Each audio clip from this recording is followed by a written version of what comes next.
Indo British advanced pain clinic నొప్పి మాయం surgery దూరం ఫర్ అపాయింట్మెంట్స్ 9155515563. నమస్కారం, వెల్కమ్ టు ఐ డ్రీమ్. ధర్మ మార్గం విత్ విజిత కార్యక్రమానికి స్వాగతం.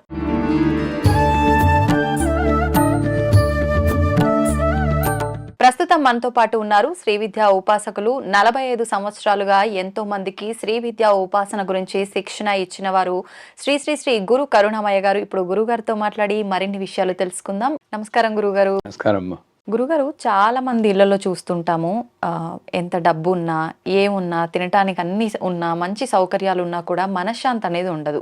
ఎప్పుడు చూసినా కుటుంబంలో ఏదో ఒక దానికి చిన్న చిన్న దానికి గొడవలు పడడము, అసలు ఆ కుటుంబంలో మనశ్శాంతి అనేది అరే ఎందుకు ఇంకా ఈ జీవితం అనే వైపుగా వెళ్ళే ఆలోచనలు కూడా చాలా మంది చేస్తూ ఉంటారు. అయితే మనం ఈ గొడవలు అవుతున్నాయి అనగానే ఒకటే ఆలోచన వస్తుంది, ఒకటి అయితే ఎందుకు ఈ జీవితం అని, లేదంటే ఎందుకు పెళ్లి చేసుకున్నాను రా స్వామి అని చెప్పి. ఖచ్చితంగా ఈ రెండే అనుకుంటాం కదా గురుగారు. అలా తీసుకుంటే ఇప్పుడు వివాహ సమయంలో ప్రతి ఒక్కరు కూడా పెద్దల సమక్షంలో మంచిగా ముహూర్తాలు చూసుకొని అన్ని కలిశాయి అన్న తర్వాతే వాళ్ళిద్దరిని ఓకే అని చెప్పి పెళ్లి చేయడానికి ఒప్పుకుంటారు, అంగీకరిస్తారు, పెళ్లి చేస్తారు. అన్నీ చేసిన తర్వాత కూడా వీళ్ళు ఎందుకు ఇలా తన్నుకొని చేస్తున్నారు అనేది పెద్ద సందేహం గురుగారు ప్రతి ఒక్కరిలో కూడా. ఏం చెప్తారు మీరు? ఒక శుద్ధమైన పలక ఉందనుకోండి, దాని మీద నేను అక్షరాలు రాసినా కూడా మీకు కనబడుతుంది. మంచి అక్షరాలే రాస్తాను, మంచి మాటలు రాస్తాను, మీకు కనబడతాయి. అదే నేను రావడానికి ముందే గిలికేసి పెట్టుకున్నాను అనుకోండి, నేను దాని మీద ఏం రాసినా మీకు కనబడదు. ఇది నాంది, నేను చెప్పబోయే దానికి నాంది.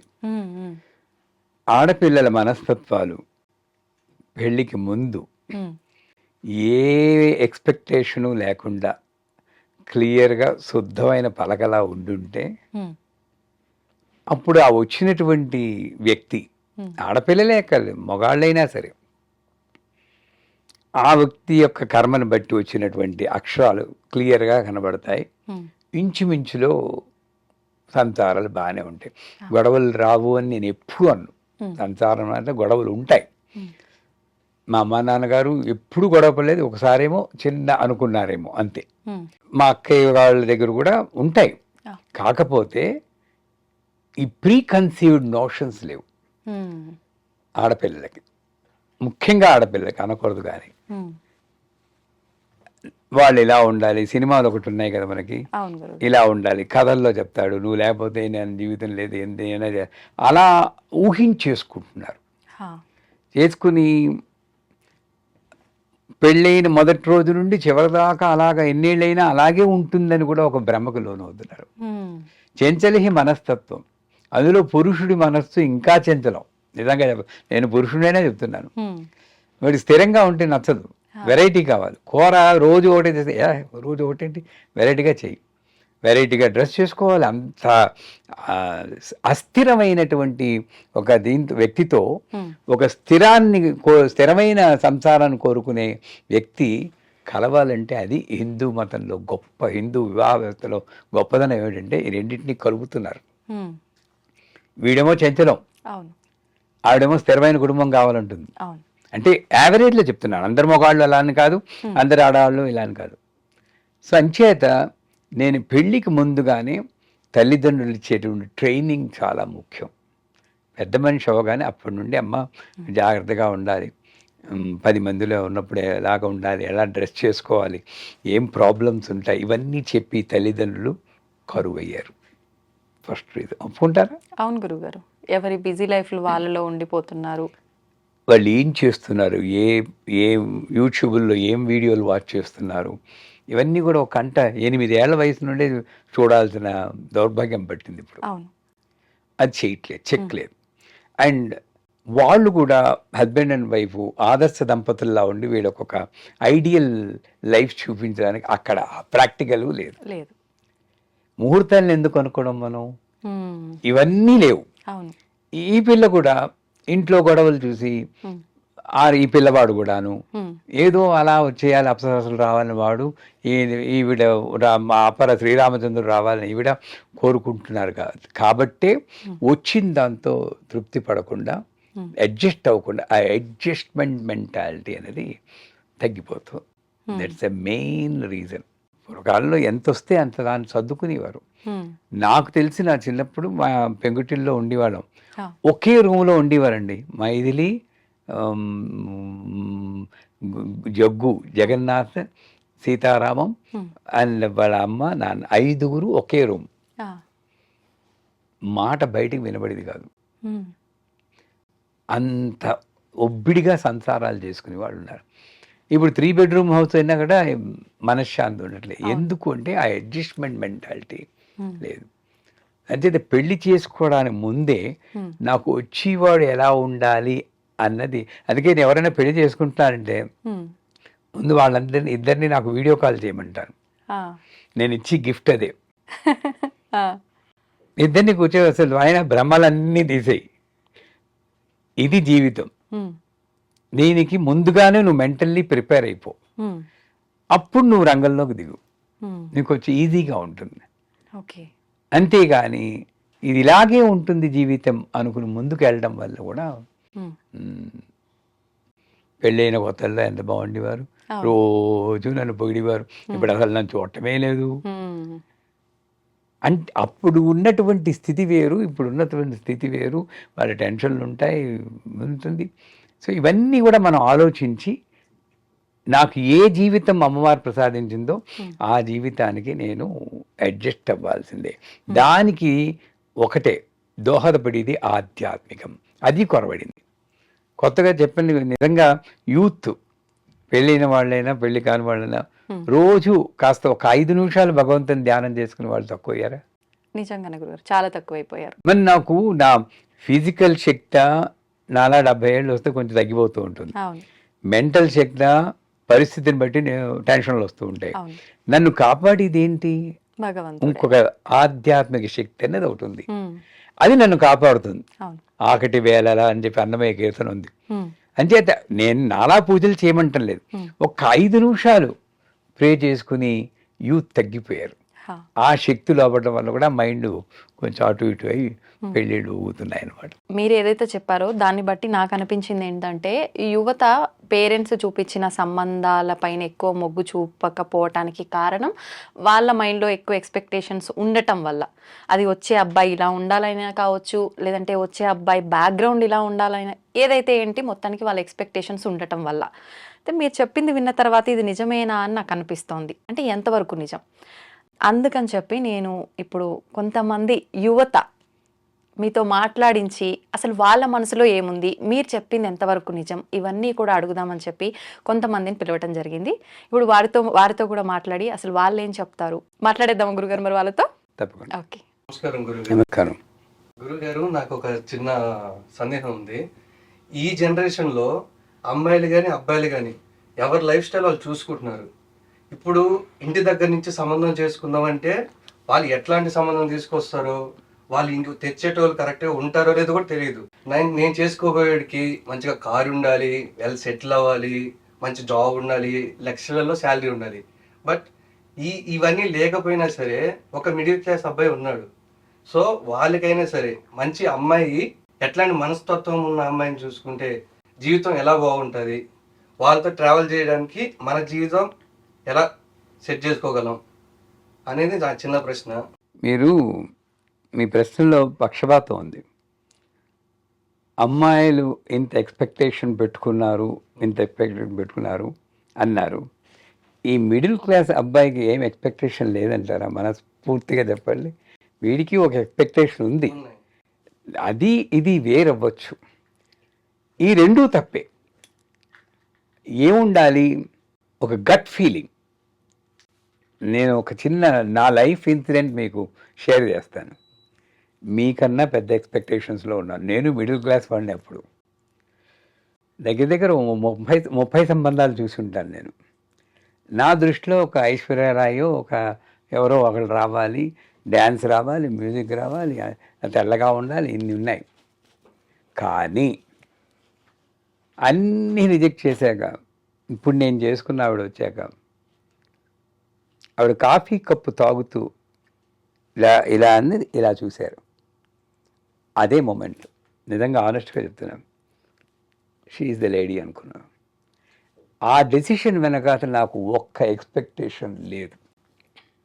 అరవన్లో అంటారు, అనను నోకినాల్ అవను నోకినాల్ అని. అంటే ఆవిడ చూసేది ఈయన చూసేది అయిపోయింది, చూపులు కలిసిన శుభవేళ అంటారు. ఇది నిజంగా ప్రాక్టికల్గా జరిగింది. కానీ ఆ మొమెంట్లో ఆవిడికి నా మీద ఎక్స్పెక్టేషన్ లేదు, నాకు ఆవిడ మీద ఎక్స్పెక్టేషన్ లేదు. సో మీరు ఈ ఎక్స్పెక్టేషన్స్ అనేది రెండు పక్కలా ఉన్నాయి. నాకు వచ్చి భార్య సరిగ్గా ఉండాలి, నేను చెప్పినట్టు వినాలనో ఏమిటో, ఆ సరిగ్గా ఉండాలని మరి డెఫినేషన్ లేదు అనుకున్నప్పుడు నన్ను నేను ఒకసారి అనలైజ్ చేసుకోవాలి. నేను బాగానే ఉన్నానా? మనల్ని అనలైజ్ చేసుకోవాలి. నా కోపమే లేదా? ఆలోచించుకోండి మిమ్మల్ని మీరు. నాకు కోపమే లేకపోతే నేను శ్రీరామచంద్రుడిని అయితే నాకు తప్పనిసరిగా సీతాదేవి వస్తుంది. కానీ నాకు కోపాలు అన్నీ పెట్టుకుని నాకు రావాల్సిన వ్యక్తి చాలా సౌమ్యంగా ఉండాలి అనుకుంటే ఒక్కప్పుడు కుదరకపోవచ్చు. సో మీరన్నది పెద్దవాళ్ళు కుదిర్చిన సంబంధం చేసుకోవాలని ఇప్పుడు ఎవ్వరూ చెప్పరు. ఎందుకంటే దేశకాల పరిస్థితులు బట్టి ధర్మం మారిపోయింది. ఆ రోజుల్లో చేసుకున్నారంటే చేసుకున్నారు, ఈ రోజుల్లో కాదు. ఎందుకంటే మన భావాలు మారిపోయాయి. అందుచేత నన్ను అడిగితే మీకు మధ్య మార్గంగా గట్ ఫీలింగ్ అని ఒకటి ఉంటుంది. ఆ ఒక్క మొమెంటు మీరు ప్రాక్టీస్ చేసి ఒక్కసారి కళ్ళు మూసుకుని చూసి ఈ అమ్మాయితో నా జీవితం బాగుంటుంది అన్న ఆలోచన వచ్చిందా, మరో ఆలోచన లేకుండా కుదిరింది. కానీ ఆ డెసిషన్ తీసుకున్నాక మీరు మెంటల్గా ప్రిపేర్ అవ్వాలి. నేను ఎలా ఉన్నా అడ్జస్ట్ అవుతాను. ఆవిడ అవ్వాలి, మీరు అవ్వాలి. ఒకవేళ ఆవిడ అవ్వలేదనుకోండి, సోక్రటీస్ భార్యలాగా మహాగళ్యాలాగా రాసుకుంటుంటే నీళ్ళు వంపేసిందే అనుకోండి, అయినా సరే మెంటల్గా ప్రిపేర్ అవ్వాలి. అలా అయినప్పుడు మనశ్శాంతి అన్నది నా భార్య సఖ్యతగా ఉంటేనే వస్తుంది అనుకోవడమే పెద్ద పొరపాటు. మనశ్శాంతి నా దగ్గర ఉంది. అడ్జస్ట్ అయినా మనశ్శాంతే, నా భార్య మంచిగా ఉన్నా మనశ్శాంతే. మీకు సేఫ్ సైడ్ ఏంటంటే గట్ ఫీలింగ్తో వెళ్ళండి. సినిమాలు ఇవన్నీ ఎంటర్టైన్మెంట్ కోసమే. నిజంగా ఆ యాక్ట్ చేసి వాళ్ళు కూడా అలా ఉన్నారా అని మనం పెద్ద క్వశ్చన్ మార్క్ వేసుకోవచ్చు. సో అంచేత యూత్కి నేను ఇచ్చే సలహా ఏమిటంటే, ముందు మనల్ని మనం అనలైజ్ చేసుకోవాలి. చేసుకుని నా క్యారెక్టర్ ఏమిటి, దాన్ని బట్టి నా యొక్క పార్ట్నర్ వస్తారు. చేసుకున్న వాళ్ళకి చేసుకున్నంత మహాదేవ అంటారు. ఏ విత్తు ఇచ్చోట నాటినో ఆ ఫలములు మీకు అందుచుండు, విత్తనం ఒకటైన ఫలము వేరొకటి అదేట్లు సాధ్యమగుడు అన్నాడు. నేను ఎలా ఉన్నానో అలాగే వస్తుంది. అవునా కాదా? అలా ప్రిపేర్ అయితే కొంత వెరిఫికేషన్ చేసుకోండి. కానీ ఆ వెరిఫికేషన్ వల్ల నేను పెద్ద మంచి అమ్మాయిని సెలెక్ట్ చేస్తున్నాను అన్నది ఆ భ్రమకు లోనవద్దు. ఫస్ట్ అండ్ ఫార్మోస్ట్ మీ ముగ్గురికి చెప్పేది ఏమిటంటే adjustment. Marriage is an understanding that there will be differences between two entities and try to adjust with the difference, not change. ఇదొక సర్కిల్ ఆడ, ఇదొక సర్కిల్ మొగ. రెండు సర్కిల్ కలుస్తున్నాయి. ఒకదాని మీద ఒకటి ఎప్పుడూ పడవు. కలియుగం మహా అయితే ఇలా ఇంటర్సెక్ట్ అవుతాయి. ఇది మీ సేఫ్ సైడ్. ఇక్కడే మీ మనశ్శాంతి ఉంటుంది. ఈ జోన్లోనే మీరున్నారంటే మీ మ్యారేజ్ సక్సెస్. నేనున్నాను, నా మ్యారేజ్ సక్సెస్. ఈ అవతల జోన్ ముట్టుకున్నారా బతుకు బస్ స్టాండే. అయితే మీ విషయం ఇందాక చెప్పినప్పుడు మీ పెళ్లి చూపుల విషయంలో మేడం ఇలా కాఫీ ఇచ్చి మీరు తాగేటప్పుడు ఇలా ఒక చూపు చూశాను, అప్పటి వరకు నాకున్న ఎక్స్పెక్టేషన్స్ అన్నీ ఉన్నాయి, చాలా ఐశ్వర్యరాయ్ లాంటి భార్య అని చెప్పి, కానీ అవన్నీ పక్కన పెట్టి షీ ఈజ్ ద వన్ అని చెప్పి అనుకున్నాను అన్నారు కదా. అంటే అంత స్పాట్గా అసలు నిర్ణయం ఎలా తీసుకోగలిగారు ఏంటి? ఇప్పుడు ఈ తరం వాళ్ళు ఒక పెళ్లి చూపులనే కాదు, ఏ విషయంలో అయినా కూడా నిర్ణయం తీసుకునే విషయానికి వస్తే ఆ ఒక ఫోకస్ అనేది మిస్ అవుతున్నారు. అది మిస్ అవటం వల్లే ఈ పెళ్లి చూపులు కానివ్వండి, ఒక రిలేషన్ అయినా కానివ్వండి, ఈ సంబంధాలు వీటన్నిటిపైన ఒక ఏమంటారు దృష్టి పెట్టలేకపోతున్నారేమో, కరెక్ట్ మార్గంలో వెళ్ళలేకపోతున్నారేమో అని నా ఉద్దేశం. గురుగారు ఏమంటారు మీరు? ఇప్పుడు మీరు చెప్పింది కరెక్టే, కానీ యూత్ ప్రేమించేటప్పుడు అమ్మాయి అబ్బాయో చూడగానే ఒక ఝలక్ వస్తుంది. మీకు అలవాటు ఉందో లేదో తెలియదు, ఒక ఝలక్. ఆ ఝలక్ వెనకాతలు ఏమీ ఉండదు. ఈ అమ్మాయి అందంగా ఉండని కానీ, డబ్బు ఉందని ఏముండదు. ఆ స్పార్క్ వస్తుంది. ఆ స్పార్క్ యూత్కి అందరికీ అలవాటే, మీకు అందరికీ అలవాటే కూడా. ఇప్పటి వాళ్ళకి అది ఉందంటారా గురువు? 100% ఉంది. ఇప్పటి అబ్బాయిలు ఎలా ఉన్నారంటే ఒకరిని చూస్తే అనిపించడం కాదు, నలుగురిని చూసినా అనిపిస్తుందేమో అలాంటి ఒక స్పార్క్ మీరు అన్నట్టుగా అని నా ఉద్దేశం గురుగారు. ఇన్ఫాక్చుయేషన్ అది నేను దేనికి వాళ్ళతో మాట్లాడుతూ ఉంటే వెళ్ళిపోతుంది, కానీ ఒక్కళ్ళకే పదే పదే మాట్లాడాలి అనిపిస్తుంది. ఆ స్పార్క్ అలా స్థిరంగా ఉంటుంది. నేను అనేది ఆ స్పార్క్ గురించి నేను మాట్లాడుతున్నాను. సో ఆ మొమెంట్లో మా ఆవిడ్ని చూడగానే మనసులో ఏ ఆలోచన లేదు. అది అమ్మవారి అనుగ్రహం అనుకోండి, అప్పటికే కొంత నేను ఉపాసన చేసిన ఆ భాగ్యం అనుకోండి, మా అమ్మ చెప్పినటువంటి ట్రైనింగ్ అనుకోండి. మా అమ్మ మొదటి నుండి నా 3 ఏళ్ల వయసులో మా అమ్మ నన్ను ట్రైన్ చేసింది. 27 ఏళ్ల వయసులో నా పెళ్ళి అయింది. అంతవరకు నేను చూసిన జీవితము అది యూత్ అన్నది ఆ లైఫ్ గడుపుతున్నప్పుడు నేర్చుకుంటూ నేను ఇంప్రూవ్ అవుతూ ఉంటే ఇలాంటి అనుభవాలు జరుగుతాయి. అది మనం ప్రాక్టీస్ చేసుకోగలిగితే ఆ మూమెంట్లో రీజన్లెస్ డెసిషన్ అని ఉన్నారు. Purposeless action, reasonless joy, that is Shri Vidya అంటారు. పర్పస్లెస్ యాక్షన్ అంటే అమ్మాయిని చూడగానే అబ్బాయిని చూడగానే ఇతను సేఫ్ అని అనిపిస్తుంది. ఆ మూమెంట్ వచ్చేదాకా మనం వీళ్ళు నాకు కరెక్టే అనే ఒక భావన కలగాలి మనసులో, వీళ్ళ దగ్గర ఉంటే నేను సేఫ్. 100%. అసలు సంబంధం రావడానికి ముందు మీ మైండ్ అంతా ప్లెయిన్గా పెట్టుకోండి. అందుకే పెళ్ళిళ్ళలో మంత్రం ఉంది, మీకు చెప్పరు కానీ పురోహితులు రాయిను తొక్కమంటారు, సన్నికలు తొక్కుతారు, అమ్మాయి తొక్కుతుంది. తొక్కినప్పుడు ఈయన మట్టెలు పెడతాడు. ఆ తొక్కినప్పుడు మంత్రం ఏంటంటే, ఇంతకు ముందు ఎవరి మీదైనా నేను మనస్సు పడి ఉంటే, నాకు వరుసైన బావ కానీ మావయ్య గారి మామిలు కానీ ఉంటే, వాళ్ళ ఎదుట వాళ్ళ పట్ల నా యొక్క హృదయం ఈ బండరాయిలా మారుగాక అని అప్పుడు తొక్కుతుంది. నేను అనేది ఏంటంటే, పెళ్లి చేసుకోవడానికి ముందే అంతవరకు లైఫ్ ఎంజాయ్ చేస్తారు మీరు. This a different life, 100% different life. Me youth లాగా పెళ్ళి అయ్యాక ఉండదు. అది మీరు నిర్ణయానికి రండి, అది ఫ్యాక్ట్. మీరు ఏం చెప్తున్నారు, ఏం ఎక్స్పెక్టేషన్స్ లేకుండా చేసుకోవాలని చెప్పి. ఇప్పుడు నార్మల్గా పేరెంట్స్ అయినా కానీ మన సిబ్లింగ్స్ అయినా కానీ లైఫ్ లాంగ్ మనతో ఉండరు. మరి అటువైపు ఉన్న వ్యక్తికి ఫైనాన్షియల్గా సెట్ అయ్యడా లేదా, జాబ్ సరిగ్గా ఉందా లేదా, ఇవి కూడా ఏ ఎక్స్పెక్టేషన్స్ లేకుండా ముందుకు వెళ్ళడం అనేది సాధ్యమేనా అసలు మాకు? అవి పెద్దవాడు వదిలేయాలి.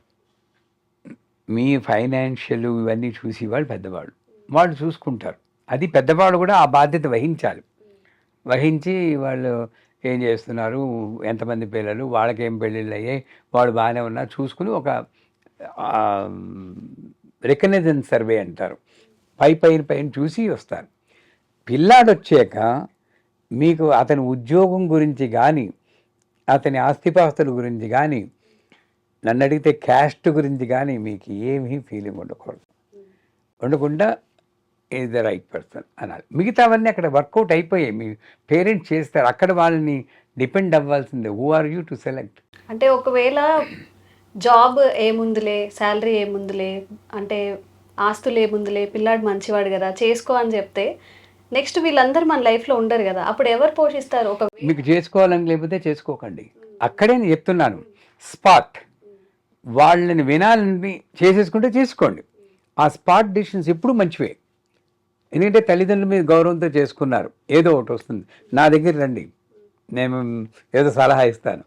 కానీ చేసుకోవాలని లేదనుకోండి, మధ్య మార్గంగా వాళ్ళని కష్టపెట్టకూడదనో, ఓ పని అయిపోతుందనో ఎప్పుడు పెళ్లి చేసుకోకండి. No, if you don't like that person, పెద్దవాళ్ళు కూడా మిమ్మల్ని ఫోర్స్ చేయకూడదు. నా పిల్లల్ని నేను ఎప్పుడు నా కల చేసుకోలేదు, వాళ్ళు ఎన్నుకున్నారు సరే అన్నారు.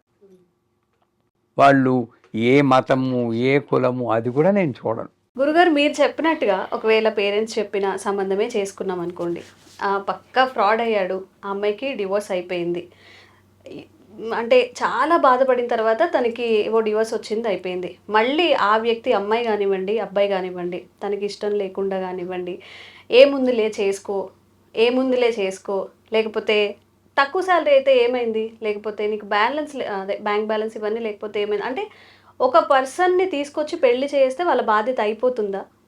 అంటే తనకి ఇష్టాలు కానీ, లేకపోతే తను అవ్వాలనుకుంటుంది, అసలు ఒక జాబ్ చేయాలనుకుంటుందా, లేకపోతే ఇంకేం చేయాలనుకుంటుందా, తను ఎలా ఫీల్ అవుతున్నాడు అవతల పర్సన్, ఇవేవి సొసైటీ కానీ పేరెంట్స్ కానీ పట్టించుకోరా?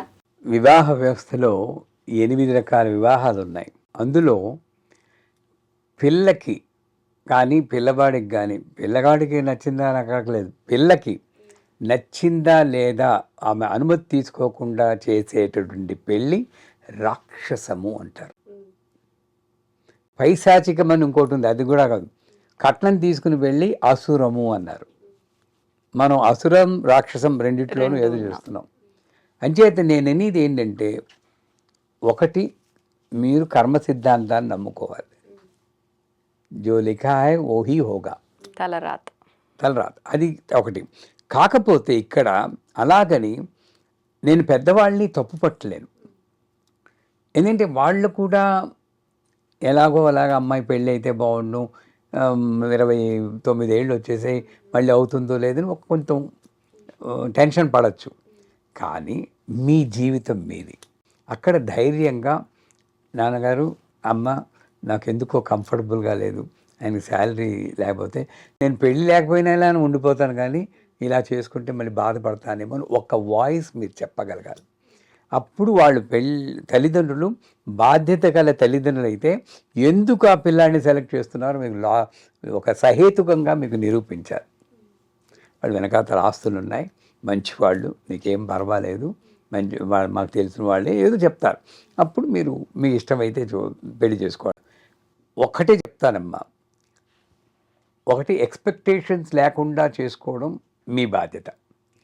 ఒకవేళ గట్ ఫీలింగ్లో మీకు ఏదైనా డౌట్ వచ్చిందా, నేను ఏ పని చేసినా సరే నాకు ఒక్క డౌట్ వచ్చిందంటే నేను చేయను ఆ పని, పోస్ట్పోన్ చేస్తాను, తర్వాత అయినా మళ్ళీ అటెంప్ట్ చేస్తానేమో. కానీ అంటే ఇది జీవితం, మామూలు కాదు. మీరు అనొచ్చు ఒకసారి పెళ్ళి డివోర్స్ అయ్యి వాళ్ళు వస్తారు, వాళ్ళకి పెళ్లి చేస్తారు. అసలు ఎందుకు డివోర్స్లు అవుతున్నాయి? అది వెళ్ళటం లేదు. మీరు పెళ్లి చేసుకున్నాక పూర్వకాలంలో ఎలాంటి వాడైనా సరే వాళ్ళు అడ్జస్ట్ అయ్యి అన్నేళ్ళు, నాకు 43 ఏళ్ళు అయింది పెళ్ళి, నిన్ననే పెళ్లి రోజున. అది ఎందుకు సక్సెస్ అయింది మాది? ఎందుకు అడ్జస్ట్మెంట్ లేదమ్మా యూత్లో. ఇద్దరిలోనూ ఉండాలి. నేనంటాను అవతలి వాళ్ళు అడ్జస్ట్మెంట్ అవ్వకపోయినా మీరు అడ్జస్ట్ అవ్వాలి. ఎందుకంటే మీ జీవితం, మీకు మనశ్శాంతి కావాలి. యాక్సెప్ట్, క్విట్, రెండే నా రూల్. యాక్సెప్ట్, గొనుక్కోకుండా యాక్సెప్ట్ చేయి, నసపెట్టకు. Are quit. క్విట్ అయిపోతే మళ్ళీ వచ్చేవాడు ఆల్రెడీ ఒకసారి రిజెక్ట్ అయిన వాడే ఉంటారు. అంటే అవన్నీ ఆలోచించి వివాహ వ్యవస్థ ఫెయిల్ అవుతుందంటే ముందు మీరు కొంచెం గొడవలు వస్తున్నాయంటే పేపర్ తీసి రాసుకోండి. అవతలి వాళ్ళల్లో నాకు నచ్చని గుణాలు ఏమిటి రాసే. ఈ కాలంలో ఇట్లా మీరు ప్రతి ఒక్కరికి ఓపిక అనేది ఒకటి ఉంది. మాకు ఓపిక పడతాం, ఒకరు తగ్గినా ఒకరు ఉంటాం, ఒకరు గొడవ పడితే ఒకరు తగ్గుతాం, ఇంకొకరు గొడవ పడితే ఇంకొకరు తగ్గుతాం అన్నారు, కరెక్టే. కానీ ఇప్పుడున్న జనరేషన్లో అది నువ్వు ఎంత అంటే నేను ఎంత అనేటట్టే ఉన్నారు. ఎందుకంటే ఇద్దరు సంపాదిస్తున్నారు. ఫస్ట్ ఈ జనరేషన్లో మనం ఉన్నది, అమ్మాయి సంపాదన లేకుండా లేదు, అబ్బాయి సంపాదన లేకుండా లేడు. సో ఓపిక అనేది ఎక్కడికి లేదు, ఇక్కడ ఎవ్వరికీ లేదు. అట్లా ఉన్నప్పుడు మనం ఎట్లయితే భాగస్వామితో కరెక్ట్గా మనం ఏం మాట్లాడుతూ, మీరు అన్నారు కదా ఒక పేపర్లో రాసుకోండి, మీ సమస్యని పేపర్లో రాయని అన్నారు. కానీ ఆ పేపర్లో రాసేంత ఓపిక కూడా లేదు ఇక్కడ. ఇట్లా చించి ముఖాన్ని పెట్టి వెళ్తారు, అది అమ్మాయి కానీ అబ్బాయి కానీ. సో ఇట్లా ఉన్న సమాజాన్ని, ఈ పెళ్లి వ్యవస్థని, మనం పెళ్లి వ్యవస్థ అంటున్నారు కదా, మరి ఎట్లా అయితే మార్చగలం? ఒక అమ్మాయికి కానీ అబ్బాయికి కానీ ఎట్లా నచ్చజెప్పి ఒక జీవితాన్ని నిలబెట్టగలం? ఇప్పుడు సపోజ్ నేనే ఉన్నాను, నాకున్న కోరికలు ఏంటి? నాకు వచ్చే భార్య నాతో ఉన్నప్పుడు నీట్గా ఉండాలి, తనకి అదే కోరిక ఉంటుంది, జాగ్రత్తగా ఉండాలి, కలిసిమెలిసి ప్రశాంతంగా ఉండాలి, తన బంధువులు నేను మంచిగా చూసుకోవాలి, నా బంధువులు తను మంచిగా చూసుకుంటుంది. ఇట్లాంటి కోరికలే ఉంటాయి ప్రతి అబ్బాయికి కానీ అమ్మాయికి కానీ. కానీ ఓపిక ఎక్కడ లేదు. ఉదయం వెళ్తారు ఆఫీస్కి, సాయంత్రం వస్తారు. ఆఫీస్ ప్రెజర్ అంతా ఒక అమ్మాయి మీదనో చూపిస్తారు, భార్య మీద లేదా హస్బెండ్ మీదనో చూపిస్తారు. అక్కడ మొదలవుతుంది యుద్ధం. మీరు చెప్పినట్టు రాసి చూసి, ఇదమ్మా నీ వల్ల నాకు సమస్య అనేంత ఓపిక ఎవ్వడికి లేదు. ప్రశ్న మీరే చెప్పారు, సమాధానం మీరే చెప్పారు. క్యాన్సర్లో second stage cancer, fourth stage cancer ఉంది. మీరు చెప్పింది ఫోర్త్ స్టేజ్ క్యాన్సర్, దానికి క్యూర్ లేదు. నేనన్నది సెకండ్ స్టేజ్ క్యాన్సర్లోనే మనం జాగ్రత్త పడాలి. నేను ఓర్పు లేదు అంటే న్యాయంగా నేను చెప్పి జాగ్రత్తగా వినండి. పెళ్లి రోజే కొట్టుకోరు కదా మీరు, పెళ్ళైన రెండో రోజు కొట్టుకోరు కదా, మూడో రోజు కొట్టుకోరు కదా, ఎక్కడో స్టార్ట్ అయింది 4వ రోజు 5వ రోజు, అక్కడే మీరు సెకండ్ స్టేజ్ క్యాన్సర్ స్టార్ట్ అయింది. మీరు అప్పుడు మీకు ఓర్పు ఉంది, ఓహో ఇబ్బందులు వస్తున్నాయి, అభిప్రాయ భేదాలు వస్తున్నాయి, అక్కడ నేను చెప్పిన జాగ్రత్తలు తీసుకోమంటాను. అప్పుడు ఫోర్త్ స్టేజ్ క్యాన్సర్కి వెళ్ళదు. మనమేం చేస్తున్నాం, ముదరబెట్టి ఫోర్త్ స్టేజ్ క్యాన్సర్ వచ్చాక దానికి క్యూర్ లేదు, ఎప్పుడూ ఏం చేయలేదు. ఓర్పు లేదు అంటే నీ జీవితం, ఓర్పు లేదు అంటే మరి గొడవలు అవుతాయి. నాకు గొడవలు అవ్వకుండా ఉండాలి అంటే మన ఇంట్లో పొగ రాగానే ఫైర్ అలా మోగాలి, అప్పుడు వెంటనే నేను ఆపేయాలి. నేను అది అలా వదిలేస్తే ఇల్లు అంటుకుపోతుంది. ఇల్లు అంటుకుపోయి చేసేది ఏముంది అంటే భార్యాభర్తల మధ్య సంబంధాలు పెళ్ళైన మొదటి రోజే పోతాయన్నది తక్కువ. అవి ఉన్నాయి, అవి కర్మ, ఎవడూ ఏం చేయలేరు.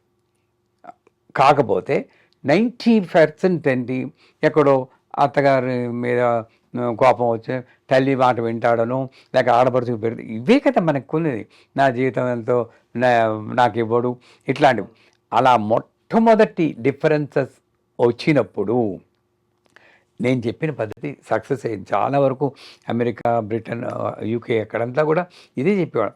పేపర్ తీసుకుని మీకు అప్పటికింకా మీరు ముదిరిపోలే సంబంధాలు, ఏదో కొంచెం ఖాయమన్నారు కానీ అప్పుడే పేపర్ తీసుకుని నచ్చనివన్నీ రాసేసుకోండి. రాసేసి మీరు కొంచెం అడ్జస్ట్ అవ్వాల్సినవన్నీ నీకు పర్లేదు. నేను చెప్పేది అదే గురువు గారు. చిన్న ఇక్కడ ఒక పాయింట్ మీరు చెప్పినట్టే స్టార్టింగ్ సెకండ్ పాయింట్ అనుకోండి, పేపర్ తీసుకొని రాస్తాం. నేను ఎందుకు అడ్జస్ట్ అవ్వాలి, నువ్వు అవ్వు అంటారు. సరే నేను కూడా అక్కడే అంట, నేను అడ్జస్ట్ అవ్వడానికే పిలిచాను, నువ్వు కొన్ని పాయింట్స్ అడ్జస్ట్ అవ్వు, నేను కొన్ని పాయింట్స్ అడ్జస్ట్ అవుతాను, నేనే చెప్తాను అనుకోండి. అక్కడే నేను అడ్జస్ట్ కాను, నేను ఇట్లానే పెరిగాను, నేను అడ్జస్ట్ కాను, నువ్వే అడ్జస్ట్ అవ్వు అంటారు. అక్కడ రీజన్ ఏంటి, అక్కడ నేను ఎట్లా అడ్జస్ట్ అవ్వాలి, తను ఎట్లా అడ్జస్ట్ అవుతుంది, సో ఇద్దరి మధ్య అండర్స్టాండింగ్ ఎట్లా ఏర్పడుతుంది? మీరేమనుకోవటం మాట, నేను ఇంకా టాపిక్ కంప్లీట్ అవ్వకుండానే మీరు ఓర్పు లేకుండా క్వశ్చన్ అడిగేశారు. దాన్ని బట్టే మీరు ఓర్పు మీద మీరు ఫోకస్ చేయాలని అర్థమైపోయింది. నేననేది ఏంటంటే పేపర్ తీసుకుని రాయండి, ఇవి అడ్జస్ట్ అవ్వచ్చు అనేది కొట్టేసేయండి. కొట్టేసే కొన్ని ఉంటాయి, 3 4 వాళ్ళతో పెట్టండి. మీరు అన్నట్టే ఆవిడ నేను అడ్జస్ట్ అవ్వను అన్నది, అప్పుడు 2 క్విట్ ఆర్ అడ్జస్ట్. ఇంకా నా జీవితం ఇదే అనుకుంటే ఇగ్నోర్ చేసేయండి. ఆ 3 విషయాల్లోనూ డ్రెస్ సరిగ్గా చేసుకోరు, ఇగ్నోర్ చేయండి. వంట సరిగ్గా చేయదు, ఇగ్నోర్ చేయండి. ఏదో ఒకటి అడ్జస్ట్ అవ్వాల్సిందే తప్పితే మీరు ఉండి ఫైటింగ్ పెట్టుకుంటే దానివల్ల ఉపయోగం లేదు, 100% లేదు. యూ హ్యావ్ టు, అవతల వాడు అడ్జస్ట్ అయితేనే నేను అడ్జస్ట్, అది అడ్జస్ట్మెంట్ కాదు. I have to draw a line and so అక్కడ క్విట్ అని చేయాలి, అడ్జస్ట్ అని అవ్వాలి. సో ఎట్టి చేసినా ఉండి లేనట్టే. అది నిరాశావాదం. నిరాశావాదాన్ని నేను ప్రోత్సహించాను. నేననేది నేను ఇంప్రూవ్ అవడానికి, నా లైఫ్ ఇంప్రూవ్ అవడానికి నేను ఏం చేయాలి అనుకున్నప్పుడు అడ్జస్ట్ అవుతాను. అడ్జస్ట్ అవ్వలేను, నా మనశ్శాంతి కోసం క్విట్ అన్న తర్వాత ఇంకోటి లేదు. Because I'm not able to adjust with this quality, who knows again the other person will come with the same qualities. అంచేత నేను అక్కడ నా దుకాణం బంద్ చేసేసుకుంటాను. I'm decided to live peacefully అన్న డెసిషన్ రావాలి. ఎందుకంటే you can't have the cake and eat it too అంటాడు. అవ్వా కావాలి బువ్వాలు కావాలి తగదు.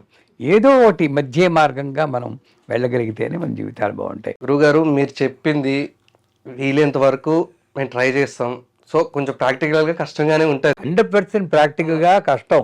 అందులో ఇప్పుడున్న పరిస్థితుల్లో మేము మా ఉన్న పరిస్థితులు వేరు, మీరున్న పరిస్థితుల్లో నేను పూర్తిగా మీతో ఏకీభవిస్తాను. ఇప్పుడున్న పరిస్థితుల ప్రకారం మేము కూడా వీలైనంత వరకు అడ్జస్ట్ అవ్వడానికే ట్రై చేస్తాం. జీవితాన్ని కొంచెం మంచి దారిలో వెళ్ళడానికే ప్రయత్నిస్తాం గురుగారు. అమ్మవారి అనుగ్రహం ఎప్పుడు ఉండాలనే కోరుకుంటాను. కానీ ఎక్కువ సమయం కేటాయించలేకపోయాను. మరి ఎప్పుడైనా అవకాశం ఉంటే ఇంకొంతమంది యూత్ని తీసుకొస్తే ఈ ఛానల్ ఉద్దేశం, మా ఉద్దేశం కూడా సాధ్యమైనంత వరకు ఈ యంగర్ జనరేషన్కి ఉపయోగపడేటట్లు మేము చెప్పగలిగితే జన్మధన్యం అవుతుంది. నిజంగానే గురుగారు, ఇప్పుడు మీరు చెప్పిన మాటలన్నీ విన్న తర్వాత, వీళ్ళు మాట్లాడిన సంభాషణ కూడా విన్న తర్వాత, నిజంగా ఇప్పుడు ప్రస్తుతం ఏదైతే జరుగుతుందో అదే చూస్తున్నాం. కానీ నాకు ఒకటి అర్థమైంది ఏంటంటే, ఇప్పుడు మీరే ఏదైతే మాటలు చెప్పారో ఇలాంటి మాటలు చెప్పే పెద్దవాళ్ళు కనుక ప్రతి కుటుంబంలో ఒకరు ఉండి వాళ్ళు కనుక చెప్తే ఇప్పుడు వచ్చే ఇబ్బందులు రాకుండా ఉండటానికి చాలా ఒక మంచి మార్గం అనేది ఉంటుందని నాకు అర్థమైంది గురుగారు. రావాలని కోరుకుందాం. ధన్యవాదాలు గురుగారు, చాలా సమయం కేటాయించారు మా అందరి కోసం, చాలా మంచి విషయాలు తెలియజేశారు. కృతజ్ఞతలు. నమస్కారం.